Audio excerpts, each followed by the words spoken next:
Okay, so today we are talking about Eumenides, or Eumenides. I'm not actually quite sure which is the right way to pronounce it, but I'm in Central Park today, and I thought it would be a fun location to record something. So we're going to see what comes of this. I wasn't planning on doing this today, but here we are. So right now I'm about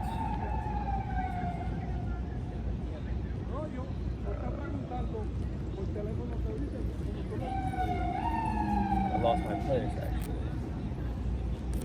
Like 500 lines. There's gonna be a lot of that. About 550 lines into Eumenides, and about halfway through. So I want to try to recount what I've read so far. Hopefully you can hear me, but yeah. So Eumenides picks up after the end of the libation bearers, where Orestes kills his mother, Clytemnestra, and the Furies start coming after him. So he flees. He flees Argos and starts running away. So Eumenides picks up in, I think it's at Delphi. I think that's where it starts off at like the Temple of Apollo, and the play starts with this person called the Pythia, who is like the fortune teller almost of Delphi. I thought it was Delphi, but I heard someone say Delphi, so I'm gonna go with that. And I guess there's like a cavern in the earth at Delphi that emits like a gas that makes, I think it's like it intoxicates you. And so the Pythia, to my understanding, inhales this gas or something, and then is able to like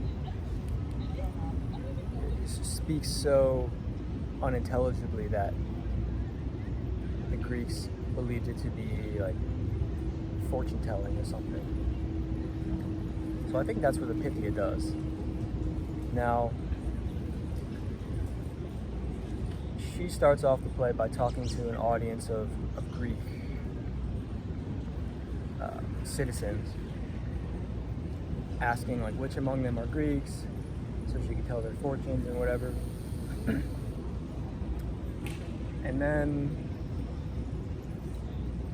after she does that, she goes inside of Apollo's temple to like hear the fortune. And she comes out, she runs back out of the temple like scared to death, basically. Like she's just seen a ghost type of thing.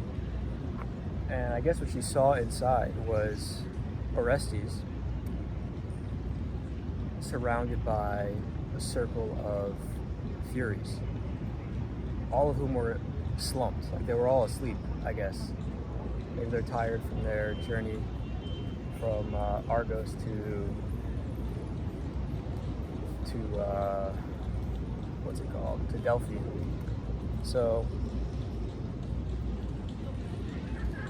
yeah, she's like scared out of her mind, and then basically leaves the stage. And then we get to go and see what's happening in there. So yeah, Orestes is in there, and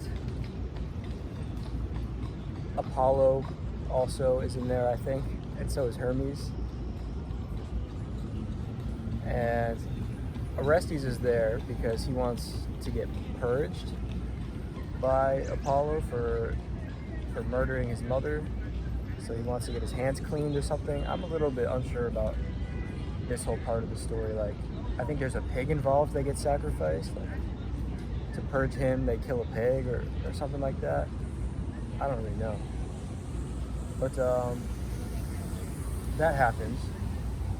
And then Orestes basically gets up and leaves because Apollo tells him that he has to go to Athens to go pray at like Athena's idol or something.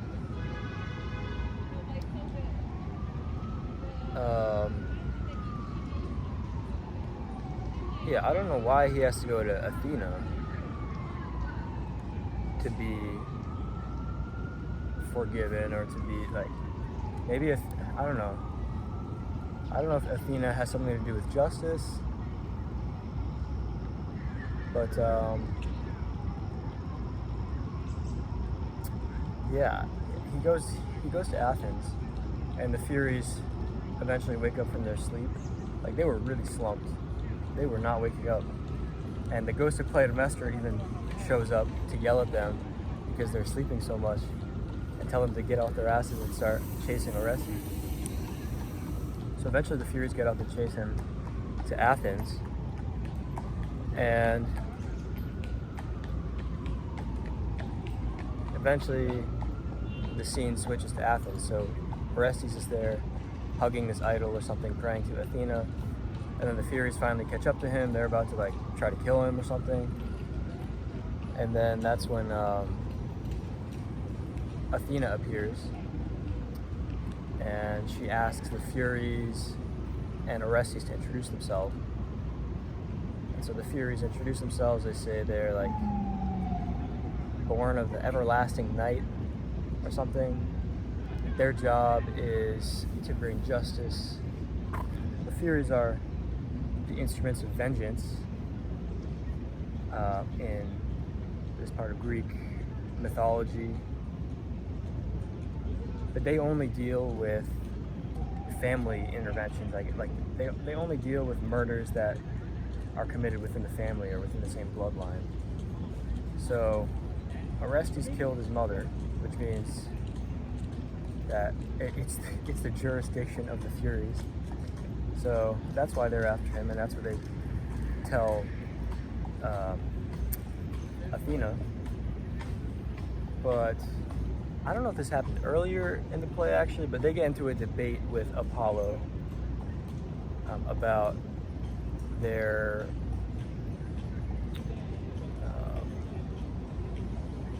about why they're going so hard after Orestes, but they didn't go hard after Clytemnestra for killing Agamemnon.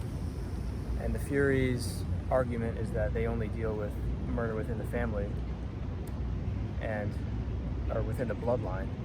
And because Agamemnon and Clytemnestra had different bloodlines, it's not the jurisdiction of the Furies. So that's their reasoning for why they're coming after Orestes and why they're on team Clytemnestra. They believe that he did her wrong, violated the laws of the Furies, I guess. So yeah, we're in Athens now, and the Furies are basically telling Athena that they want to kill Orestes for what he did. And then Athena asks Orestes to defend himself, explain himself. And he basically says that he killed his mother because his mother Clytemnestra killed his father Agamemnon, and he just was trying to avenge his father. So Athena basically, I don't know, she doesn't think that she's capable of making the judgment about the fate of Orestes. So she decides that she's going to start a tribunal. I actually don't know what that word means. Like a court of justice. She's basically establishing the first court or like legal system to judge Orestes by a like randomly selected group of citizens who all are bent on justice, it said. So that's what Athena says she's going to do. And she appears, by the way, after, like, this is happening, I think, the same time. Well, no, the Trojan War ended at that point. But she was in Troy, and she left Troy because she heard about the Furies and Orestes beefing it out at her idol in Athens. So I don't really know what she was doing in Troy after the war, but just a side note, that's where she came from. And that's about where I'm at, I think. So they're just about to start this court proceeding, I think. And the Furies are going on about how important it is to have justice and have the rule of law, because there's a good line in here. Violence is impiety's child, truth is roots. But the Spirit's great good health breeds all we love, and all our prayers call down prosperity and peace. I had to go to the notes section to understand that one more, but it's a pretty good line. So that's about where I'm at. I'm enjoying it so far. And as I'm going through these three plays, the third one feels a lot easier to understand. I also cheated and I watched an explainer video beforehand, so that definitely helped. But I feel like I understand what's going on a little bit more, and I can't say enough good things about the notes section in the back of the book. Like, it helps so much. It gives context to like every other line that I would otherwise just be oblivious to. So